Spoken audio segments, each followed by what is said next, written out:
Petugas mengevakuasi puluhan warga yang sebelumnya terisolir akibat banjir bandang yang menerjang kawasan Sumber Manjing Wetan, Kabupaten Malang.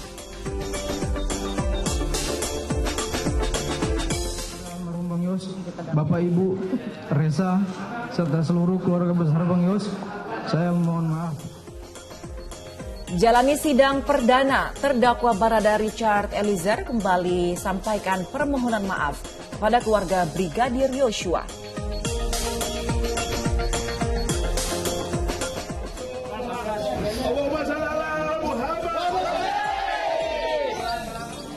Korban meninggal akibat tragedi Kanjuruhan bertambah setelah seorang supporter Arema FC meninggal dunia usai menjalani perawatan di rumah sakit selama 17 hari.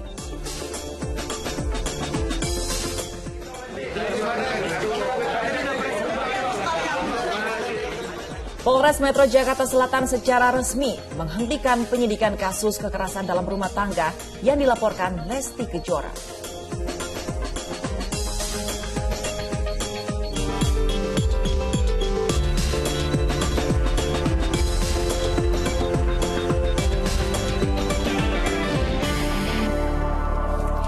Halo, selamat pagi.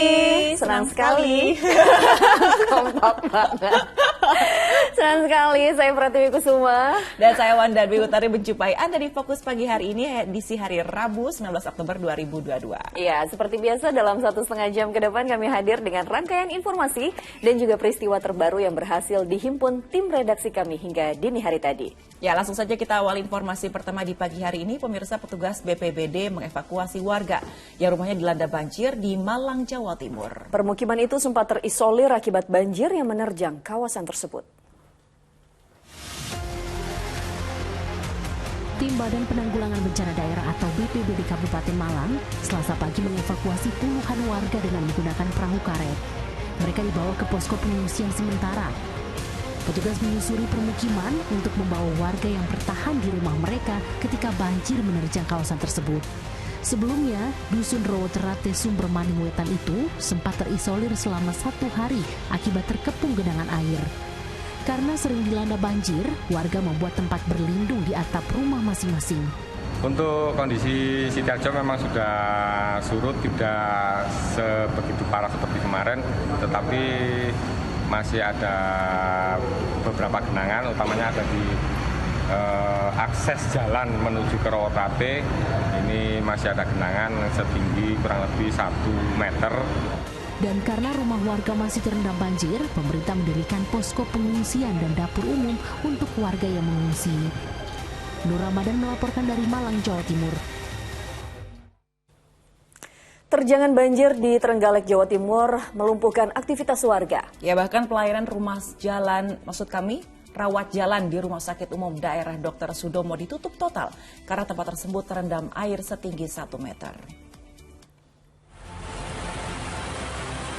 Banjir yang menerjang Trenggalek melumpuhkan aktivitas Rumah Sakit Umum Dr. Sudomo Trenggalek, Jawa Timur. Hingga Selasa sore, genangan air dengan tinggi sekitar 1 meter masih memenuhi halaman dan lantai 1 pusat kesehatan itu. Bahkan akses menuju rumah sakit dari jalan raya terendam banjir sehingga pelayanan rawat jalan ditutup total. Seluruh pasien rawat inap dipindahkan ke lantai 2 hingga lantai 4. Karena itu, masyarakat yang ingin mendapatkan pelayanan kesehatan diimbau untuk mendatangi pos kesehatan terdekat. Pemerintah menyatakan Trenggalek saat ini dalam status darurat tanggap bencana. Memang RSUD lama mengakibatkan aktivitas lumpuh total, dan kepada warga yang ingin mendapatkan perlindungan dan bisa bergerak maka diharapkan segera merapat ke kantor kecamatan Trenggalek maupun ke GOR karena di sana ada tim medis dan juga logistik serta beberapa yang telah kami siapkan. Bencana banjir yang menerjang 4 kecamatan di Trenggalek melumpuhkan aktivitas warga karena merendam ribuan rumah dan memutus akses jalan nasional Trenggalek Tulung Agung. Danu Sukendro melaporkan dari Trenggalek, Jawa Timur. Ya, pemirsa, banjir merendam sejumlah wilayah di Pacitan, Jawa Timur. Sementara di Ponorogo, 3 kecamatan terendam banjir dan menyebabkan jalan alternatif Ponorogo menuju Trenggalek lumpuh.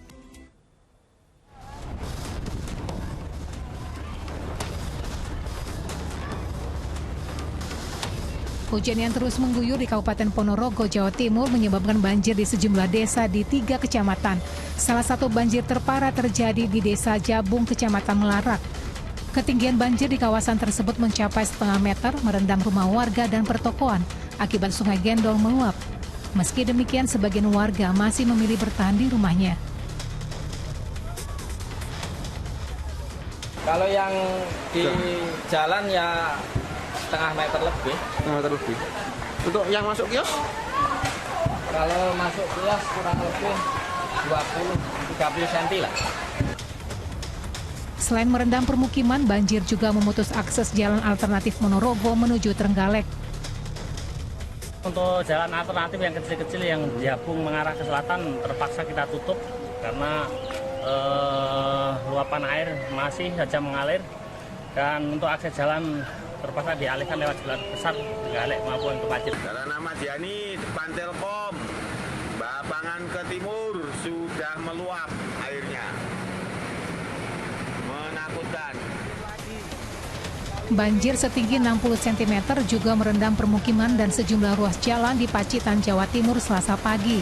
Para pengguna jalan kesulitan melintas di Jalan Ahmad Yani yang terendam banjir akibat sungai yang berada di pinggir jalan meluap usai diguyur hujan deras Selasa dini hari. Selain menggenangi ruas jalan, banjir juga merendam permukiman warga dan menumbangkan sejumlah pohon di Kecamatan Arjosari. Tim Liputan melaporkan.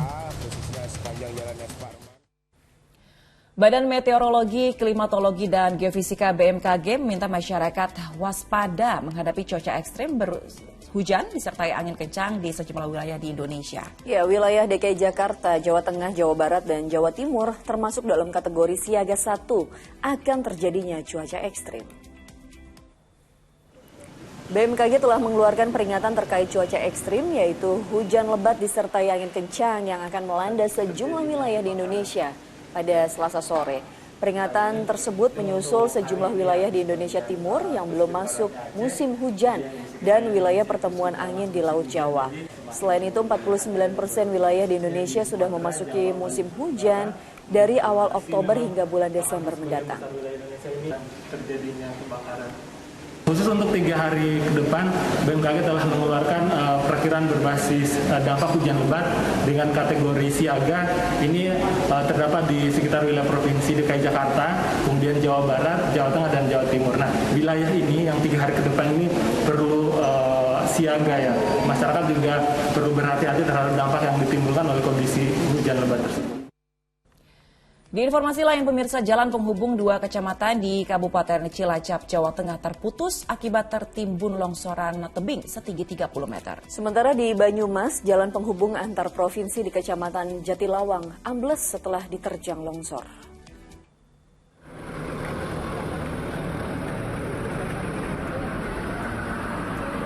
Beginilah kondisi jalan penghubung antar provinsi Jawa Tengah dan Jawa Barat di Desa Adisara, Jatilawang, Banyumas Selasa pagi setelah diguyur hujan dengan intensitas tinggi. Separuh dari jalan nasional tersebut ambles dan beberapa titik juga mengalami keretakan. Untuk menghindari kemacetan, petugas kepolisian menerapkan rekayasa lalu lintas dengan memberlakukan buka tutup jalan. Jalan yang longsor rencananya akan segera diperbaiki.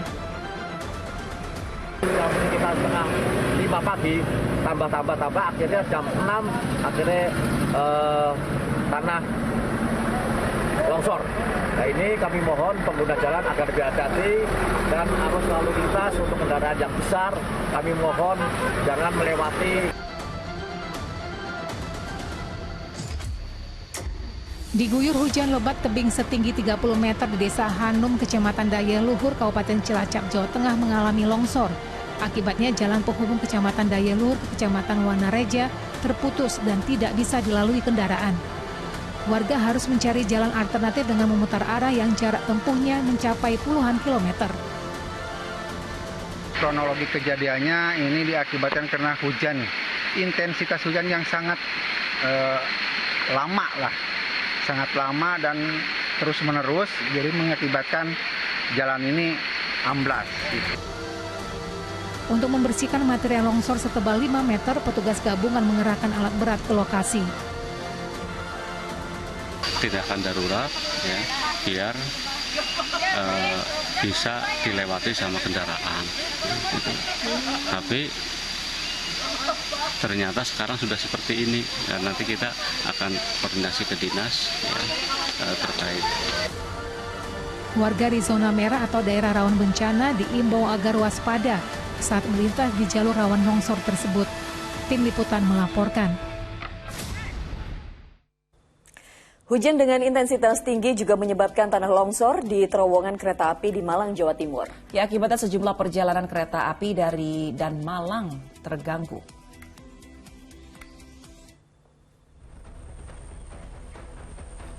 Petugas PT Kereta Api Indonesia Daerah Operasi 8 membersihkan material longsor di area terowongan Sumber Pucung, Malang, Jawa Timur. Merusak 2 rumah lainnya. Sebagian material longsoran bahkan masuk ke dalam rumah dan memorak-porandakan seisi rumah. Akibatnya pemilik hunian tersebut mengalami kerugian yang nilainya ditaksir mencapai ratusan juta rupiah. Peristiwa terjadi saat kawasan tersebut diguyur hujan lebat. Penghuni rumah selamat karena saat tiang rumahnya mulai terlihat goyah, mereka pergi mengungsi. Kemarin hujan selama 3 jam, pertama 3 jam.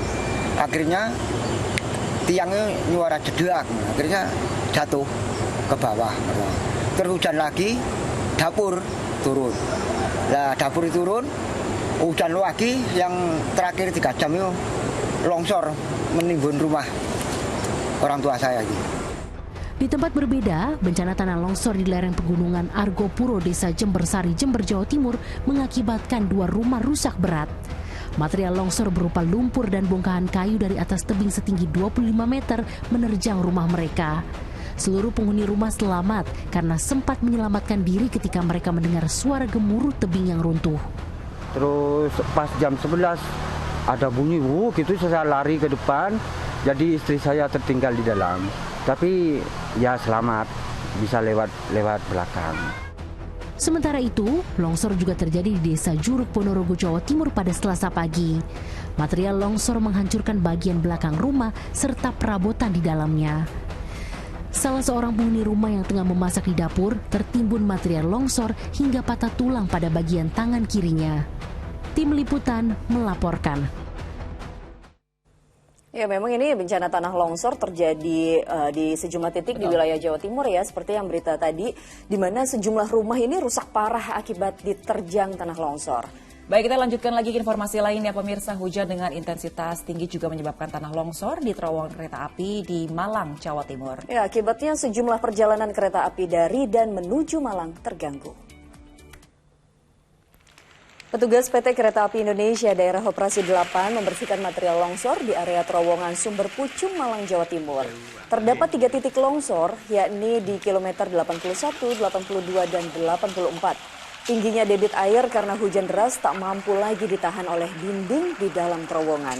Longsor di terowongan tersebut mengakibatkan perjalanan kereta api Matarmaja dari Malang menuju Jakarta dialihkan melewati jalur Mojokerto.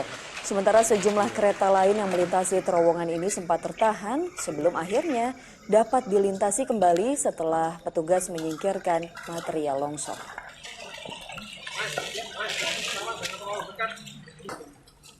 Ya, di hari ke-7 atau hari terakhir masa tanggap darurat, tim SAR gabungan mengerahkan berbagai kemampuan untuk menemukan seorang anak hanyut di kawasan Cisaat, Kabupaten Sukabumi, Jawa Barat. Sementara di Kabupaten Bangli, Bali, seorang pelajar ditemukan meninggal dunia usai terseret arus dan masuk saluran air saat hujan deras mengguyur wilayah ini.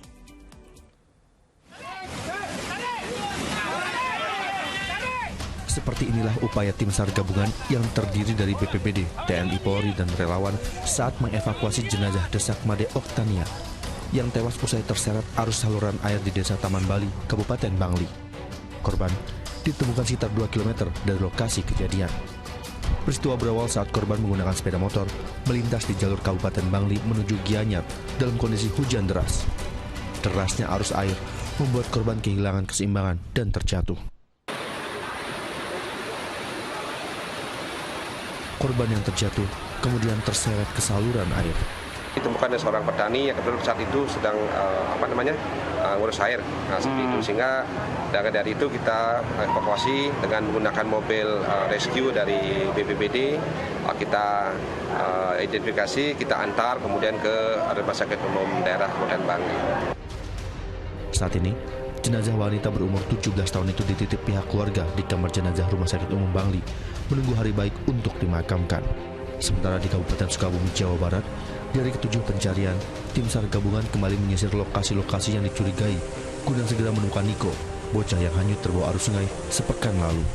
Tim SAR juga mencari dengan menggunakan perahu di muara atau Sungai Cimandiri hingga muara Pelabuhan Ratu. Namun, korban belum berhasil ditemukan. Lantaran lebih jauh, maka pencarian dilakukan dengan menggunakan sistem 6 regu di air serta menyisir daratan 2 regu, termasuk di muara Cimandiri yang merupakan hilir Sungai Cipelang.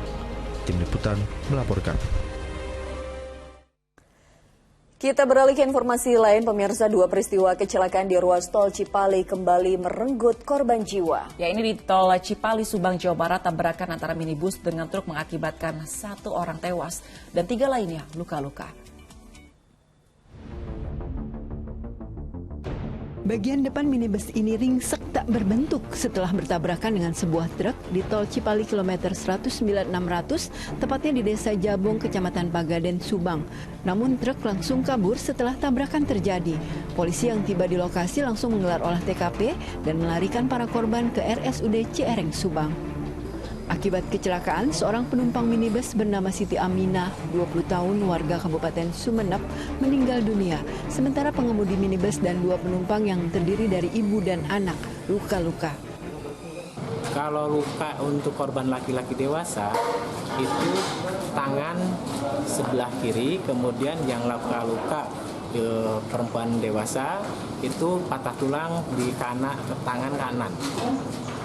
Kalau yang meninggal dunia itu cedera kepala berat. Kecelakaan bermula saat mobil minibus yang melaju dari arah Jakarta menuju Palimanan tiba-tiba oleng hingga menabrak truk. Diduga sopir minibus yang merupakan angkutan travel tersebut mengantuk. AM 10600 jalur A datang dari arah Jakarta menuju Palimanan, Jawa Tengah. Antara kendaraan Toyota Kijang bertabrakan dengan kendaraan truk yang tidak diketahui identitas. Di tol Cipali Purwakarta, kecelakaan tunggal yang melibatkan mobil pick-up pengangkut udang juga menelan korban jiwa. Diduga akibat sopir mengantuk, mobil pick-up tiba-tiba oleng hingga menabrak pembatas jalan di tol Cipali Purwakarta. Kerasnya benturan membuat mobil terguling dan berputar-putar ke arah timur. Bergerak dari arah Cipali, dari Palimanan menuju Jakarta. Kemudian pada kilometer 75-800 diduga pengemudi kurang antisipasi, mengantuk, kemudian terprosok ke arah ruas jalan. Insiden ini mengakibatkan seorang penumpang, Anton 55 tahun, warga Tegal, Jawa Tengah, tewas di lokasi. Sementara sang sopir dan seorang penumpang lainnya luka-luka. Seluruh korban dievakuasi petugas ke Rumah Sakit Abdul Razak Purwakarta. Kasus ini ditangani petugas Satlantas Polres Purwakarta. Zainal Arifin melaporkan dari Subang dan Purwakarta, Jawa Barat. Pemirsa, korban meninggal akibat tragedi Kanjuruhan bertambah lagi 1 menjadi 133 orang. Korban seorang supporter tim Arema FC meninggal dunia setelah menjalani perawatan di rumah sakit selama 17 hari.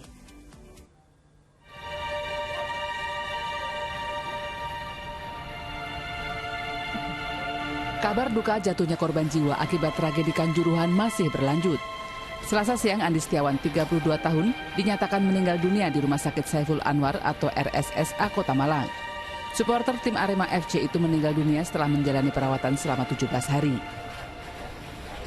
Ada satu lagi korban dari kejadian Kanjuruhan yang sudah kami rawat sejak hari kejadian itu sampai sekarang, dan tadi ada penurunan kesadaran, penurunan kondisi, kami sudah coba perbaiki, tapi terakhir jam 13.20 kami nyatakan sudah meninggal.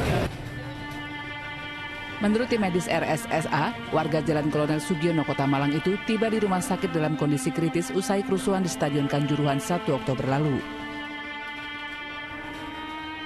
Datang pada tanggal 2 pukul 3 dengan kondisi yang sudah kritis dengan penurunan kesadaran kita dapatkan ada cedera di beberapa tempat ya, multiple trauma ya. Yang pertama ada di memar di paru, kemudian ada patah tulang di tulang iga dan di tulang paha sebelah kanan. Suasana duka pun menyelimuti rumah keluarga korban di Kedung Kandang, Kota Malang. Jenazah ayah 2 anak yang masih kecil itu pun disalatkan dan diantar ke pemakaman oleh kerabat dan para tetangga. Kepergian Andi Setiawan menambah jumlah korban tewas tragedi Kanjuruhan menjadi 133 orang. Saat ini masih ada 7 korban tragedi Kanjuruhan yang dirawat intensif di RSSA Kota Malang. 3 diantaranya menderita luka berat dan menggunakan alat bantu pernafasan. Nur Ramadan melaporkan dari Malang, Jawa Timur.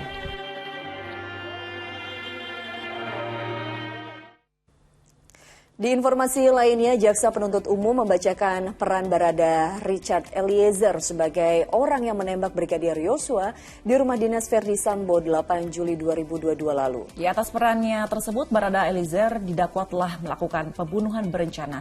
Namun demikian, pihak kuasa hukum tidak mengajukan eksepsi atau pembelaan atas dakwaan tersebut. Sidang perdana kasus pembunuhan berencana terhadap Brigadir Yosua dengan terdakwa Barada Richard Eliezer digelar di Pengadilan Negeri Jakarta Selatan Selasa siang. Richard Eliezer dikawal Lembaga Perlindungan Saksi dan Korban atau LPSK saat menghadiri sidang. Jaksa Penuntut Umum menyampaikan Barada Eliezer mengetahui rencana Verdi Sambo dan menyatakan kesiapannya untuk membantu menghilangkan nyawa Brigadir Yosua. Saksi Verdi Sambo mengutarakan niat jahatnya dengan bertanya kepada terdakwa Eliezer Pudium Lumiu, "Berani kamu tembak Yosua?" Atas pertanyaan saksi Verdi Sambo tersebut, lalu terdakwa Richard Eliezer Pudium Lumiu menyatakan kesediaan, "Siap, Komandan."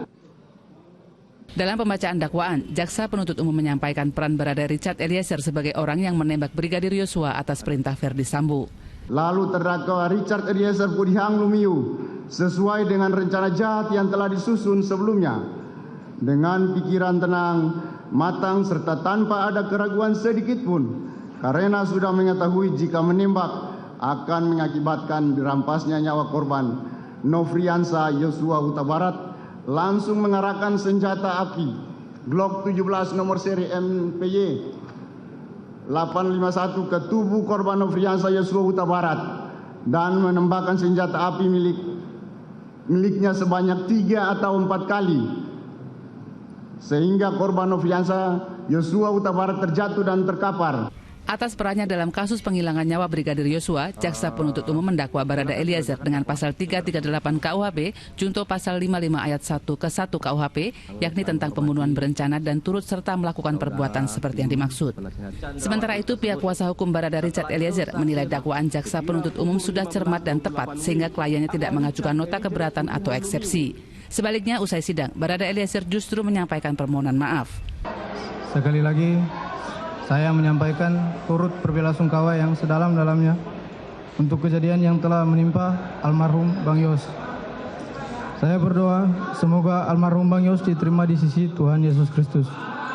Dan untuk keluarga almarhum Bang Yos, Bapak Ibu, Resa, serta seluruh keluarga besar Bang Yos, saya mohon maaf. Semoga permohonan maaf saya ini dapat diterima oleh pihak keluarga. Tuhan Yesus selalu memberikan kekuatan serta penghiburan buat keluarga almarhum Bang Yos. Sidang akan dilanjutkan Selasa 25 Oktober 2022 dengan agenda mendengarkan keterangan 12 orang saksi dari Jaksa Penuntut Umum. Tim Liputan melaporkan. Ya, dalam sidang, Eliezer menyampaikan permohonan maaf pada keluarga Brigadir Yosua atas penembakan yang dilakukan terhadap Yosua. Ya, atas permintaan tersebut, keluarga mengaku telah memaafkan Barada Eliezer. Keluarga Yosua terus mengikuti persidangan kasus penembakan. Selasa siang, ayah dan ibu Yosua melihat sidang Barada Eliezer melalui siaran televisi di rumahnya di Desa Sukamakmur, Sungai Bahar, Kabupaten Muaro Jambi. Pada kesempatan ini, pihak keluarga kembali menyampaikan menerima permintaan maaf Barada Eliezer seperti yang disampaikan dalam sidang. Keluarga memaklumi posisi Barada Eliezer selaku bawahan dengan pangkat rendah dan hanya mengikuti perintah atasan.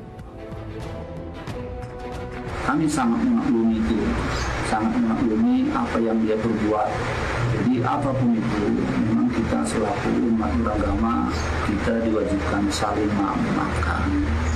Oleh karena itu, ya, kita ikuti terus perkembangan peradilan yang sedang.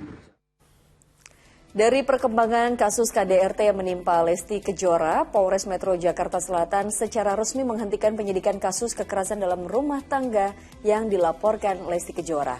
Ya, penghentian penyidikan ditandai dengan diterbitkannya surat perintah penghentian penyidikan atau SP3 seiring dipenuhinya syarat formil dan material restoratif justice yang diajukan terlapor Rizky Bilar.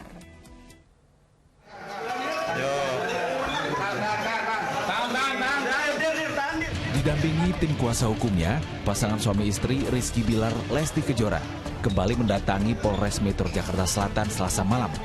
Kedatangan mereka untuk melengkapi persyaratan material dan formil terkait permohonan restoratif justice atau keadilan restorasi yang diajukan Rizky Bilar ke penyidik. Dengan dipenuhinya persyaratan ini, polisi menghentikan penyidikan kasus kekerasan dalam rumah tangga yang sebelumnya dilaporkan pedangdut Lesti Kejora. Penghentian penyidikan ini ditandai dengan diterbitkannya surat perintah penghentian penyidikan atau SP3. Kemarin kami telah melakukan update perkembangan perkara yang alhamdulillah pada malam hari ini kami selaku penyidik telah selesai melaksanakan rangkaian proses mekanisme restoratif justice yang kami ambil dalam menangani perkara yang dilaporkan oleh saudara Lesti. Pada kesempatan ini, Bilar kembali meminta maaf kepada sang istri Lesti Kejora. Dirinya berjanji akan menjadikan kasus ini sebagai pelajaran berharga untuk menjadi ayah dan suami yang lebih baik lagi. Mohon maaf juga, mohon maaf sebesar-besar kepada pihak keluarga istri, ayah mertua saya, ibu mertua saya. Karena saya hampir gagal mengemban amanah yang mereka berikan. Namun saya ingin meyakinkan mereka lagi bahwa saya insya Allah mereka tidak gagal memilih saya sebagai menantunya, tidak gagal memilih saya untuk memberikan tanggung jawab yang besar untuk menjaga istri saya. Hal senada juga disampaikan Lesti Kejora yang menyampaikan terima kasih pada petugas kepolisian yang telah memproses perdamaian mereka dengan cepat. Lesti juga meminta maaf kepada masyarakat yang memberikan perhatian lebih terhadap persoalan rumah tangganya. Muhammad Toro melaporkan dari Jakarta. Pemirsa, seorang pemuda di Medan, Sumatera Utara sampai hati membakar kedua kaki ibu kandungnya sendiri. Ironisnya perbuatan tersebut dilakukan hanya lantaran mie instan yang baru dimasak pelaku dimakan adik kandungnya.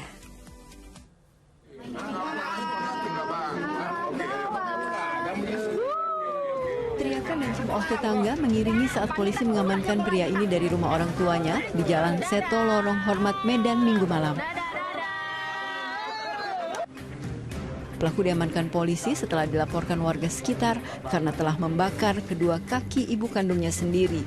Hingga Selasa siang, korban masih terbaring lemah di lantai rumah akibat luka bakar cukup parah di kedua kakinya. Menurut saksi mata, insiden tersebut bermula saat pelaku pulang ke rumah dalam kondisi mabuk akibat minuman keras, lalu memasak mie instan. Ditinggal sebentar, mie dimakan adik pelaku. Begitu tahu, pelaku marah dan memukuli adiknya.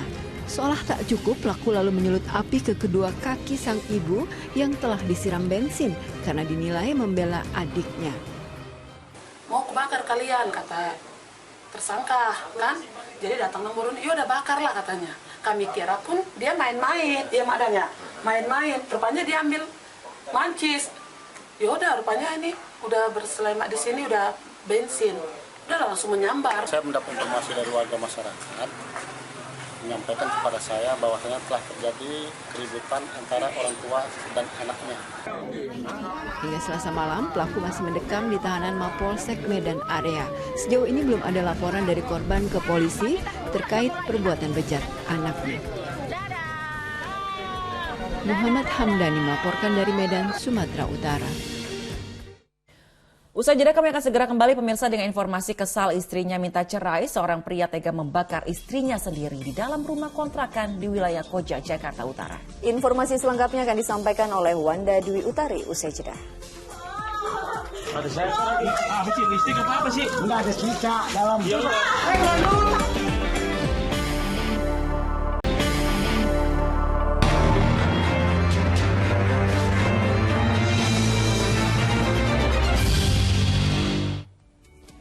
Terima kasih Anda kembali menyaksikan Fokus Pagi bersama saya Wanda Dwi Utari. Pemirsa, wanita yang jasadnya ditemukan terbungkus plastik diduga dibunuh di tempat lain lalu dibuang di tepi jalan arteri Kalimalang, Kota Bekasi. Kuat dugaan sebelum tewas korban mengalami kekerasan fisik. Identitas jasad wanita terbungkus plastik yang ditemukan di jalan arteri Kalimalang, Pondok Gede, Kota Bekasi, Jawa Barat berhasil diungkap polisi. Korban bernama Ade Yunia Rizabani, berusia 36 tahun, merupakan seorang karyawati swasta yang berdomisili di Pulau Gebang, Jakarta Timur. Pada pemeriksaan awal didapati luka akibat benturan benda tumpul di bagian kepala korban. Diduga wanita itu dibunuh di tempat lain, lalu jasadnya dibuang ke Kalimalang. Polisi juga membantah jasad itu korban mutilasi karena saat ditemukan dalam keadaan utuh. Kemungkinan kejadiannya di daerah tempat lain, namun dibuang mayatnya yang dibungkus dengan plastik hitam tadi di Kalimalang tadi. Itu sementara. Sementara itu keluarga korban Selasa pagi mendatangi Rumah Sakit Polri Kramat Jati, Jakarta Timur. Mereka sangat terpukul dengan kepergian korban yang tragis. Kakak korban terakhir berkomunikasi dengan wanita itu pada Senin siang. Komunikasi pas kemarin sekitar jam 1 siang, saya WA dia, tanya di mana saya pengen ketemu. Nah dia katanya nggak bisa ya, mungkin karena lagi sibuk dianya, lagi kerja, nggak bisa katanya. Udah saya kontak lagi sekitar jam 3 dia udah balik lagi. Jam 3 sore? Jam 3 sore. Itu udah lost kontak tuh Bang? Ya udah checklist. Checklist 1? Checklist 1. Untuk mengungkap penyebab serta waktu kematian korban, tim forensik Rumah Sakit Polri melakukan autopsi. Tim Liputan melaporkan. Setelah buron selama 4 bulan, pelaku pembunuhan terhadap tetangga akhirnya dibekuk polisi. Sementara di Karawang, Jawa Barat hanya gara-gara sakit hati oleh ucapan mertua. Seorang pria tega membunuh istrinya sendiri. Pria asal Karawang, Jawa Barat ini hanya bisa pasrah saat digiring petugas. Pelaku pembunuhan terhadap istrinya itu sempat bersembunyi di bawah jembatan daerah Cikampek hingga akhirnya ditangkap polisi. Dari pengakuannya, pelaku menghabisi nyawa istrinya lantaran sakit hati, sering dihina dan direndahkan oleh mertua soal pekerjaannya sebagai buruh serabutan. Gelap mata tersangka membunuh istri dengan menggunakan bantal dan tali untuk menjerat korban.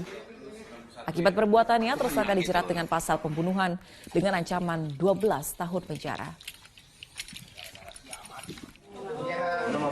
Sementara di Ogan, Komering Ulu, Sumatera Selatan, buron selama 4 bulan.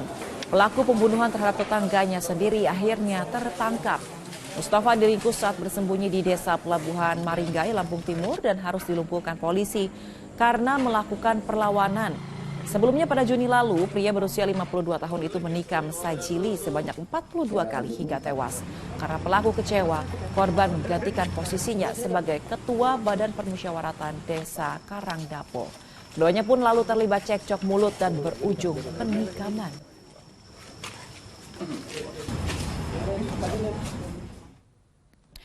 Aksi pencurian mobil di Sidoarjo, Jawa Timur berhasil digagalkan setelah pelaku dikejar warga dan polisi yang sedang lepas dinas. Pelaku pun babak belur dihajar massa setelah mobil yang dibawa kabur terjebak kemacetan. Personel kepolisian Bribda Ilham Aditya berusaha keras menghalangi warga yang emosi dan terus menghajar pelaku pencurian mobil bernama Arif Rahman. Pria yang sudah babak belur itu sebelumnya mencuri sebuah mobil dari komplek perumahan Kahuripan Nirwana Village di kota Sidoarjo, Jawa Timur. Namun aksinya diketahui warga. Panik lantaran dikejar warga, mantan petugas keamanan di perumahan tersebut justru tancap gas hingga menabrak 2 sepeda motor di depannya. Namun usahanya terhenti lantaran terjebak kemacetan di Desa Jambangan, Kecamatan Candi, hingga akhirnya dibekuk warga dan Bribda Ilham yang sedang lepas dinas. Ya sempat dimasak. Saya nyoba amanin, cuman masanya terlalu banyak juga. Satu orang apa? Satu orang yang dimasak. Jadi di dalam mobil sendirian ya? Ya, sendirian. Pelaku dievakuasi ke RSUD Sidoarjo oleh petugas yang datang ke lokasi kejadian. Lakukan dan berusaha dihalau, dihajar, diamankan sehingga massa bisa diredam, tersangka bisa dievakuasi, tapi kepala jangan banyak luka-luka. Sementara mobil yang dicuri pelaku dibawa ke Mapolresta Sidoarjo sebagai barang bukti. Eko Yudo melaporkan dari Sidoarjo, Jawa Timur. Kesal karena istri meminta cerai, seorang suami tega membakar sang istri di dalam rumah kontrakan mereka di Koja, Jakarta Utara. Mencoba menolong anaknya yang dibakar di dalam rumah, kedua orang tua korban ikut terbakar.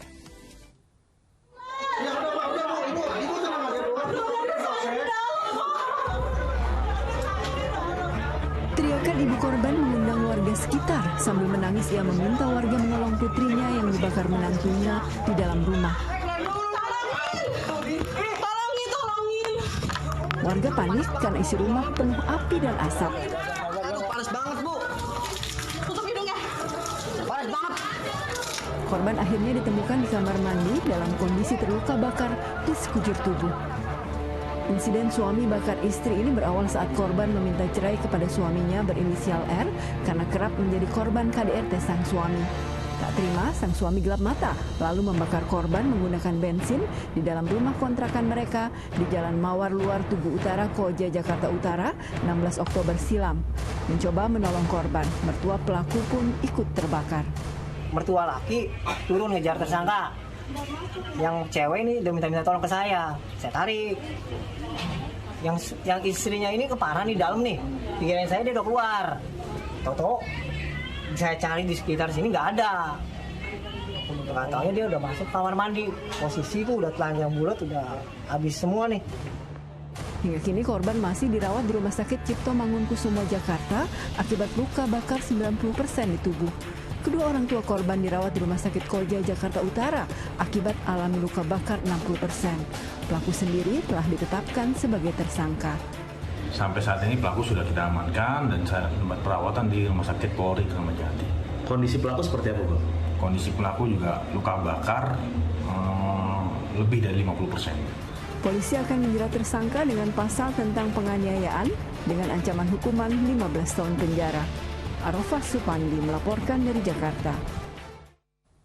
Di informasi lainnya, pemirsa, pelaku pemerkosaan terhadap seorang bocah perempuan di Kompleks Kejaksaan Ciputat, Tangerang Selatan berhasil dibekuk.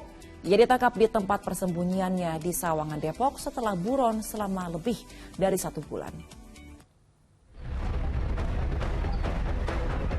Pria berinisial S ini hanya bisa pasrah saat digelandang aparat ke kantor polisi saat diringkus di tempat persembunyiannya di kawasan Depok, Jawa Barat pada Selasa pagi. Ia buronan petugas selama 1 bulan lebih. Lelaki berusia 45 tahun itu merupakan terduga pelaku pemerkosaan terhadap seorang siswi kelas 4 sekolah dasar di Ciputat, Tangerang Selatan beberapa waktu lalu. Penangkapan tersangka berbekal dari barang bukti kamera pengawas atau CCTV yang diperiksa petugas. Dalam CCTV itu tampak pelaku yang mengendarai sepeda motor sedang mengincar dan mengikuti korban yang sedang bermain sepeda di Kompleks Kejaksaan Ciputat, Tangerang Selatan pada September lalu. Setelah menarik korban, tersangka lalu mencabuli bocah perempuan berusia 10 tahun tersebut. Korban bahkan diancam dibunuh oleh pelaku. Bersama dengan Subdit Jatanras telah berhasil menangkap pelaku yang merupakan telah melakukan peristiwa pemerkosaan terhadap anak yang kejadiannya pada tanggal 11 September 2022 jam 4 sore itu di wilayah Ciputat, dan kita berhasil ditangkap di daerah wilayah Depok. Tersangka terancam hukuman maksimal 15 tahun penjara akibat perbuatannya tersebut. Sabudin Atar melaporkan dari Tangerang Selatan, Banten. Guna mencegah penyalahgunaan narkoba di kalangan polisi, 40 personel Polres Buru Selatan Maluku melakukan pemeriksaan tes urin. Hal serupa juga dilakukan di Polres Tegal Kota, Jawa Tengah. Pelaksanaan tes urin tersebut dilakukan di bawah pengawasan langsung personel Propam.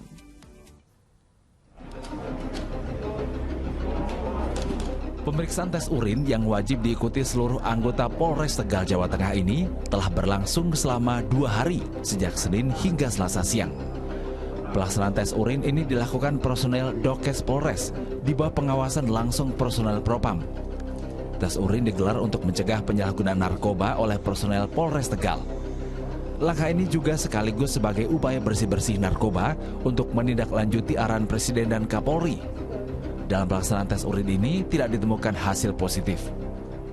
Ya, alhamdulillah kita komitmen ya, kita bersama seluruh pejabat utama ingin menjadikan contoh kepada anggota dan seluruh masyarakat bahwa bersih-bersih ini mulai dari diri kita sendiri, bersih dari narkoba, ya, bersih dari pengaruh-pengaruh lainnya sehingga kita dapat memberikan contoh kepada masyarakat. Sementara itu, seluruh personel di jajaran Polres Kabupaten Buru Selatan, Maluku juga wajib melakukan hal yang sama. Tes urin ini dilakukan secara acak mulai dari pejabat utama hingga bintara. Dari hasil pemeriksaan oleh BNN, 40 personel Polres Buru Selatan dan jajarannya dinyatakan negatif narkoba. Tes urin ini rencananya akan rutin dilakukan sebagai langkah mencegah penyalahgunaan narkoba di kalangan polisi. Tim Liputan melaporkan. Pemirsa, Direktur Utama PT Evolusi Tama Asia yang menaungi rumah produksi Livolution Pictures menyampaikan permohonan maaf terkait pembuatan surat kontrak kerja palsu yang mengatasnamakan video. Permohonan maaf tersebut disampaikan setelah tim kuasa hukum video melayangkan somasi kepada perusahaan yang menaungi Livolution Pictures tersebut. Tim kuasa hukum video dan Direktur Utama PT Evolusi Tama Asia, Bagus Arya Tama, bertemu untuk menyelesaikan masalah pemalsuan surat kontrak kerja yang mengatasnamakan video. Bertempat di kantor kuasa hukum video di kawasan Pademangan, Jakarta Utara, Bagus Arya Tama menandatangani surat serta membuat pernyataan bersalah terkait pemalsuan surat kontrak kerja yang dibuatnya. Saya Bagus Arya Tama dari pihak Direktur PT Evolusi Tama Asia memohon dari hati yang paling dalam atas kesalahan yang pernah saya buat, itu memalsukan surat kontrak fiktif antara PT saya dengan PT Video.com. Somasi yang dilayangkan ke PT Evolusi Tama Asia berkenaan dengan pemalsuan surat kontrak kerja dan tanda tangan yang bukan dilakukan oleh pihak video. Kontrak yang kami temukan ini benar-benar bukan produk dari video.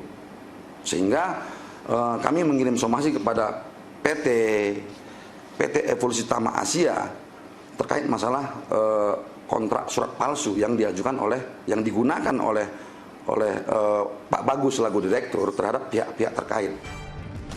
Meski tidak melanjutkan ke jalur hukum, pihak video berharap permasalahan seperti ini tidak terulang di masa mendatang agar terhindar dari masalah hukum. Dengan etikat baik dari pelaku juga, jadi kita telah buat surat pernyataan dan kedua belah pihak sudah setuju untuk damai, Pak. Dan tidak meneruskan ke laporan kepolisian. Dengan catatan tidak ada pengulangan di kemudian hari. Sebelumnya, pihak video bekerja sama dengan PT Evolusi Tama Asia untuk memproduksi tayangan sitkom Silly Salon sebanyak 20 episode. Namun di tengah jalan, PT Evolusi Tama Asia memalsukan surat kontrak kerja dengan tujuan dan maksud tertentu. Novisal dan Dede Effendi melaporkan dari Jakarta. Usai jeda Fokus Pagi segera kembali pemirsa dengan informasi kericuhan warnai eksekusi 11 bangunan di kawasan Puncak Bogor. Satu warga menghalangi petugas di lokasi kejadian. Informasi selengkapnya sesaat lagi bersama rekan Pratiwi Kusuma.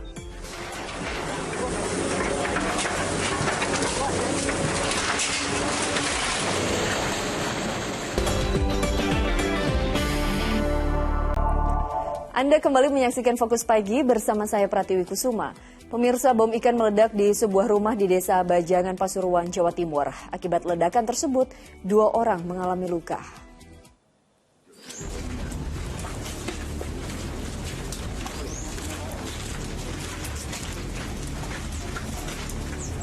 Tim Laboratorium Forensik dan Penjinak Bom Polda Jawa Timur mendatangi lokasi bekas ledakan di Desa Bajangan, Pasuruan, Jawa Timur Selasa siang. Ledakan tersebut diduga berasal dari bom ikan dari salah satu rumah warga hingga mengakibatkan 2 orang luka dan 2 rumah rusak. Dari penyelidikan awal, tim Lab 4 menemukan lokasi yang diduga menjadi titik ledakan, yakni di ruang tamu. Di tempat ini juga ditemukan detonator dan bekas bungkus bom ikan. Sementara di sini kita menemukan beberapa bahan-bahan dasar yang diduga sebagai bahan peledak. Tapi untuk kepastiannya masih kita menunggu dari hasil lapor. Itu termasuk jaringan hal ini tadi? Untuk jaringan masih kita dalami.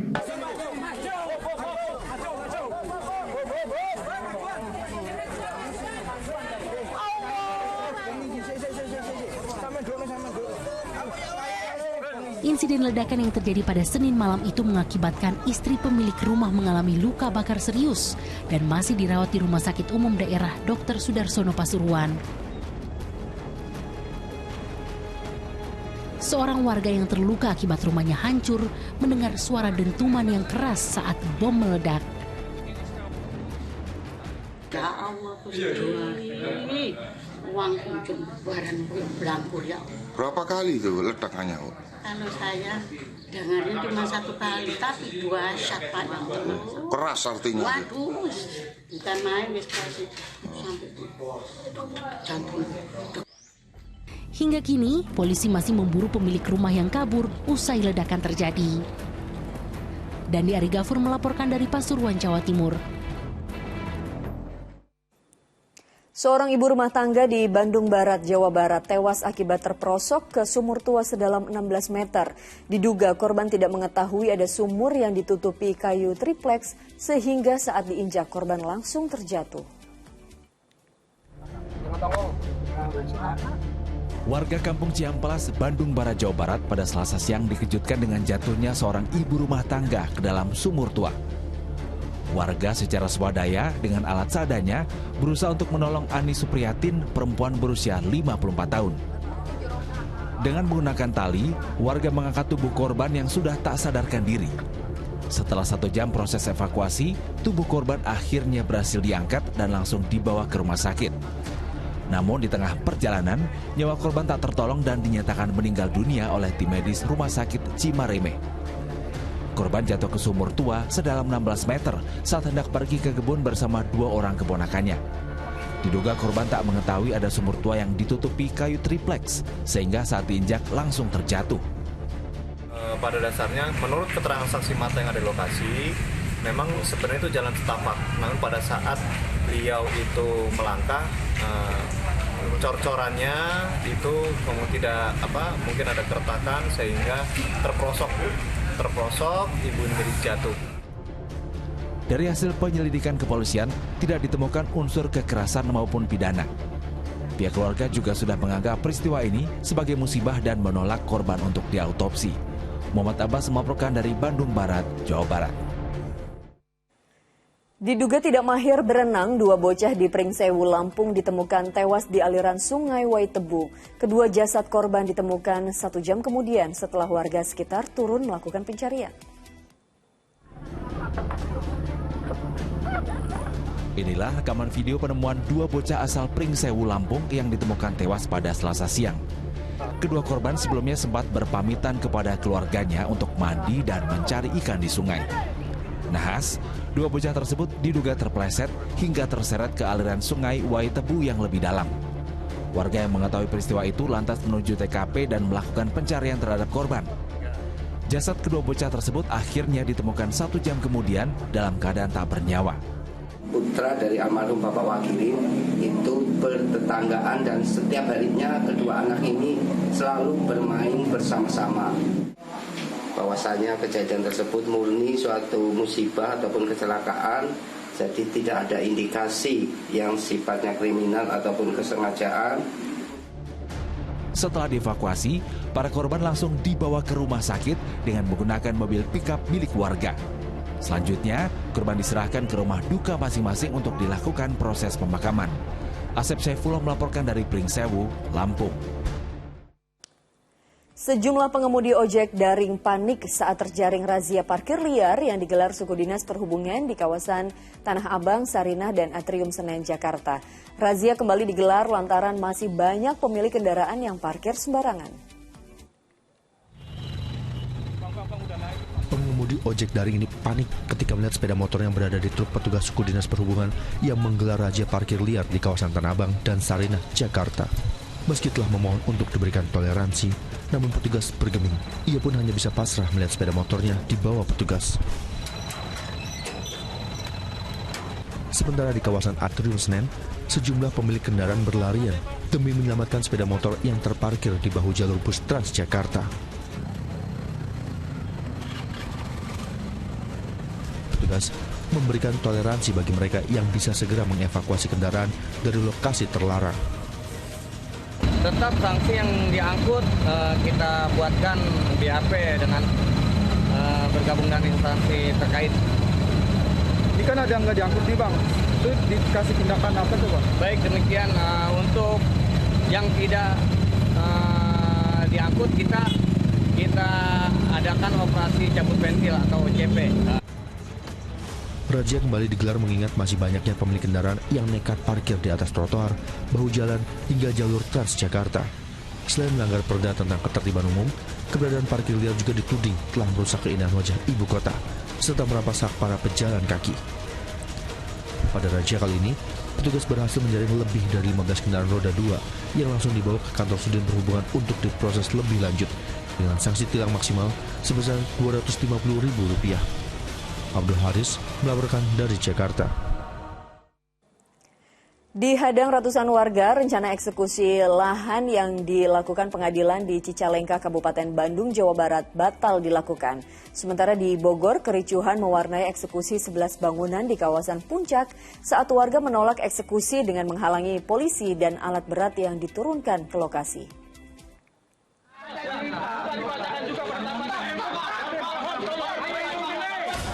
Sebanyak 11 bangunan yang berdiri di atas lahan seluas 10.000 meter persegi dieksekusi jurusita Pengadilan Negeri Cibinong. Namun rencana ini dihalangi puluhan warga yang menghadang polisi dan alat berat yang akan digunakan membongkar bangunan. Sejumlah warga menangis, bahkan beberapa pemilik bangunan yang menolak untuk dibongkar jatuh pingsan.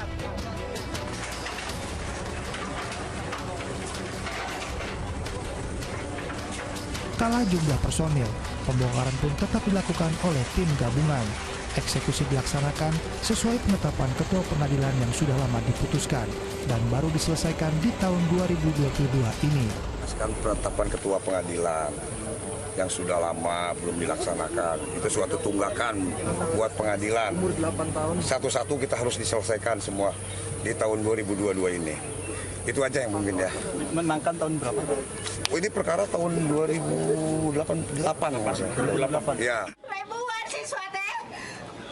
Generasi muda. Generasi muda Indonesia.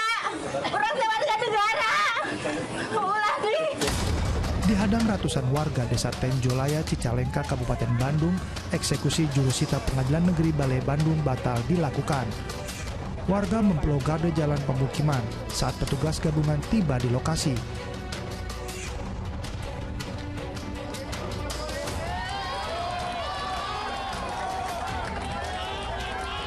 Ketegangan sempat terjadi meski aparat kepolisian berupaya melakukan mediasi antara warga dan pihak tergugat dengan pihak petugas jurusita. Guna menghindari hal yang tidak diinginkan, eksekusi lahan seluas 7.000 meter persegi termasuk 2 bangunan rumah ini akhirnya dibatalkan. Tim Liputan melaporkan dari Bogor dan Bandung, Jawa Barat. Imbas dari kasus Sambo, Lingkaran Survei Indonesia merilis terkait tingkat kepercayaan publik yang menurun tajam. Sementara itu Kapolri Jenderal Listio Sigit Prabowo menyebutkan saat ini institusi Polri sedang diuji agar menjadi lebih baik dan dekat dengan masyarakat. Kapolri Jenderal Listio Sigit Prabowo menyebut badai masalah yang menimpa institusi Polri merupakan ujian untuk mengubah Polri menjadi lebih baik. Ibarat emas, saat ini Polri sedang melaksanakan pemurnian untuk menjadi emas dengan kadar 24 karat. Hal ini lantaran Polri tak hentinya diterpa masalah belakangan ini. Sebut saja, kasus pembunuhan berencana yang melibatkan mantan Kadif Propam Polri Irjen Verdi Sambo, lalu penanganan keamanan di tragedi Kanjuruhan, hingga kasus mantan Kapolda Sumbar Irjen Teddy Minahasa yang terlibat narkoba.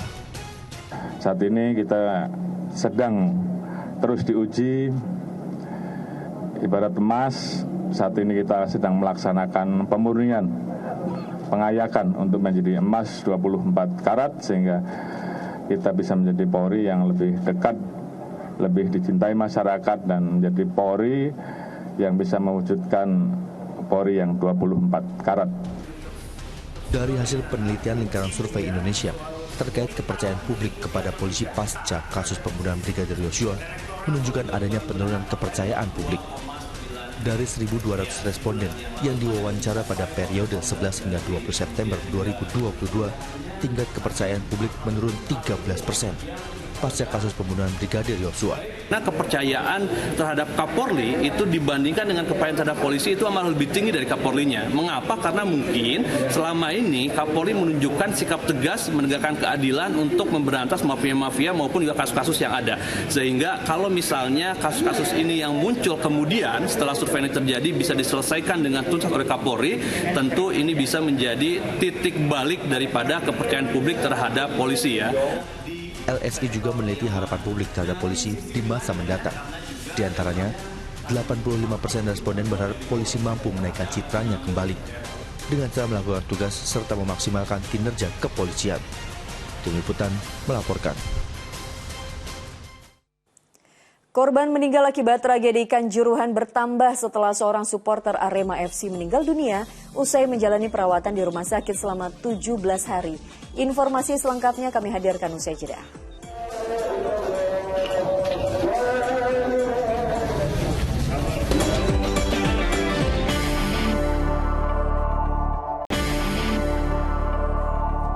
Terima kasih Anda kembali menyaksikan Fokus Pagi bersama saya Wanda Dwi Utari. Dan saya Pratiwi Kusuma. Kita lanjutkan informasi di pagi hari ini.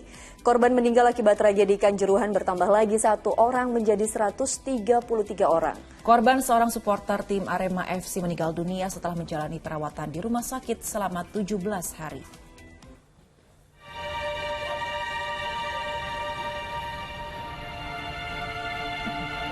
Kabar duka jatuhnya korban jiwa akibat tragedi Kanjuruhan masih berlanjut. Selasa siang, Andi Setiawan, 32 tahun, dinyatakan meninggal dunia di Rumah Sakit Saiful Anwar atau RSSA Kota Malang. Supporter tim Arema FC itu meninggal dunia setelah menjalani perawatan selama 17 hari. Ada satu lagi korban dari kejadian Kanjuruhan yang sudah kami rawat sejak hari kejadian itu sampai sekarang, dan tadi ada penurunan kesadaran, penurunan kondisi, kami sudah coba perbaiki, tapi terakhir jam 13.20 kami nyatakan sudah meninggal.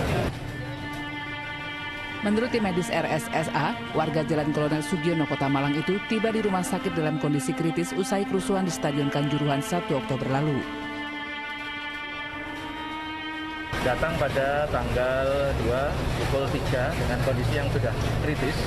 Dengan penurunan kesadaran kita dapatkan ada cedera di beberapa tempat ya, multiple trauma ya. Yang pertama ada di memar di paru, kemudian ada patah tulang di tulang iga dan di tulang paha sebelah kanan. Suasana duka pun menyelimuti rumah keluarga korban di Kedung Kandang, Kota Malang.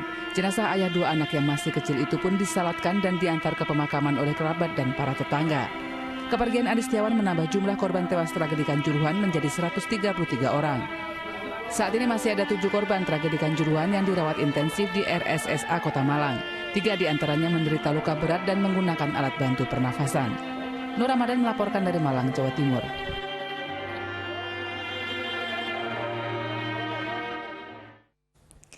Presiden Republik Indonesia Joko Widodo menggelar pertemuan dengan Presiden FIFA Gianni Infantino di Istana Merdeka Jakarta. Ya, dalam pertemuan tersebut kedua belah pihak sepakat untuk mentransformasi sepak bola Indonesia secara menyeluruh. Kehadiran Presiden FIFA Gianni Infantino di Istana Merdeka Jakarta pada Selasa siang untuk bertemu Presiden Joko Widodo guna membahas persepak bola Indonesia pasca tragedi Kanjuruhan.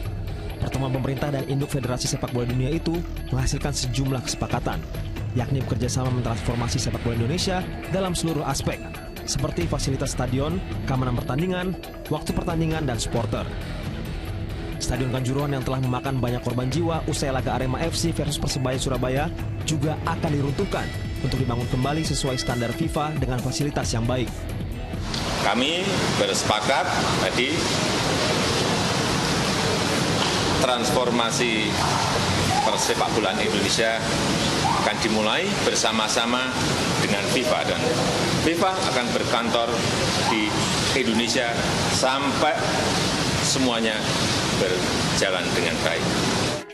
Di sisi lain, pemerintah bersama FIFA juga sepakat untuk memastikan pertandingan Piala Dunia U20 di Indonesia dapat berjalan dengan lancar. And this is what I can guarantee to the President, what I can guarantee to all the people of Indonesia, FIFA is here with you. FIFA is here to stay. FIFA is here to work in a very close partnership with the government, with the Asian Football Confederation, with the Federation of Indonesia, to transform football, to reform football, because football has to be joy and happiness. So our first priority. Dengan pertemuan ini diharapkan sepak bola Indonesia akan bangkit karena kompetisi yang berkualitas akan menghasilkan tim nasional yang tangguh. Aditya Eko Utomo dan Ahmad Hadiyin melaporkan dari Jakarta. Di informasi lain, pemirsa, 6 warga negara asal Bangladesh diamankan pengawas orang asing kantor imigrasi Jakarta Selatan dari sebuah apartemen di kawasan Kalibata, Jakarta Selatan. Mereka ditangkap karena tidak melengkapi diri dengan dokumen keimigrasian. 6 warga negara asing ini digiring tim pengawas orang asing kantor imigrasi Jakarta Selatan pada Selasa sore. Mereka sebelumnya diamankan dari sebuah apartemen di kawasan Kalibata, Pancoran, Jakarta Selatan. Dari tangan ke-6 WNA, petugas menyita sejumlah barang bukti seperti paspor, visa kunjungan, dan beberapa dokumen lain. Mereka ternyata dijanjikan bekerja di Indonesia oleh sebuah perusahaan bernama PT ATI.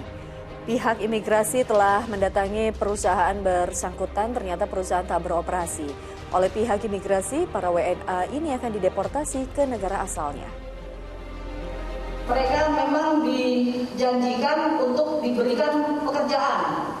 Ya, tapi pekerjaannya seperti apa spesifiknya kita juga tidak dapat keterangan yang jelas karena mereka sendiri 6 orang ini pun juga tidak mengetahui keberadaan PT ATI, kegiatannya apa. Jadi mereka memang diminta untuk menyetorkan sejumlah uang kepada MAH ini. Warga Kabupaten Tuban, Jawa Timur diresahkan dengan kemunculan ular piton berukuran besar. Hewan melata sepanjang 4 meter itu terpergok tengah memangsa seekor ayam di kandang.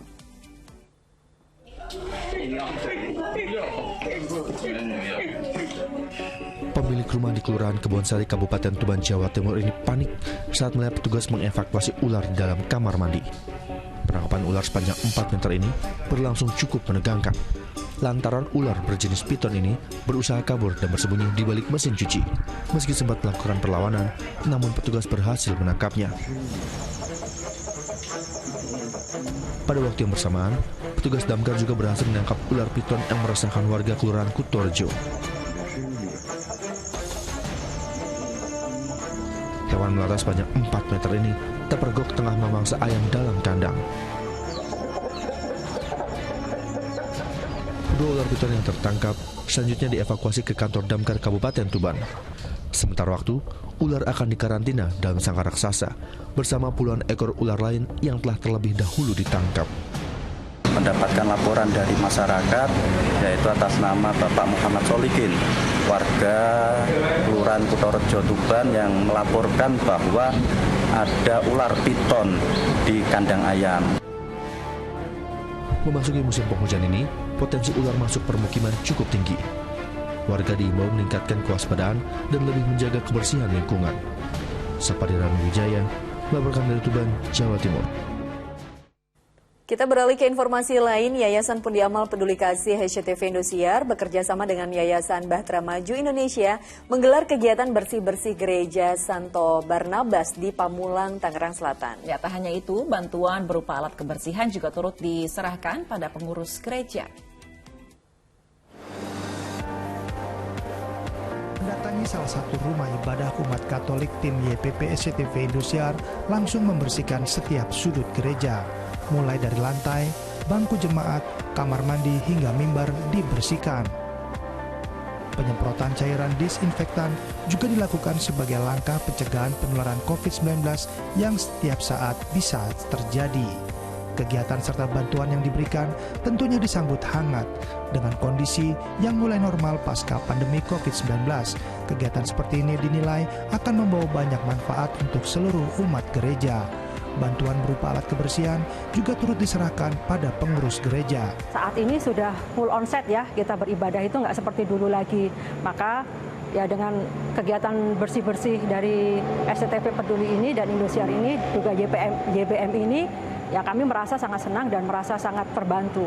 Kegiatan ini sangat berguna bagi gereja kami, dan gereja kami saat ini sudah full on-site, sehingga dengan kegiatan ini umat merasa lebih nyaman, aman, dan juga bersih. Diharapkan kegiatan seperti ini bisa berlangsung terus-menerus karena dapat memberikan ketenangan dan kenyamanan dalam melaksanakan kegiatan ibadah. Sahbudin Atar melaporkan dari Tangerang Selatan, Banten. Ya, laporan tadi menutup kebersamaan kita di Fokus pagi hari ini. Tetap kencangkan protokol kesehatan, saksikan info terkini cegah corona hanya di video dan unduh aplikasinya sekarang. Dan juga ayo dukung operasi katarak, hernia, donor darah, dan hitan gratis bagi warga tidak mampu di sejumlah tempat di Indonesia.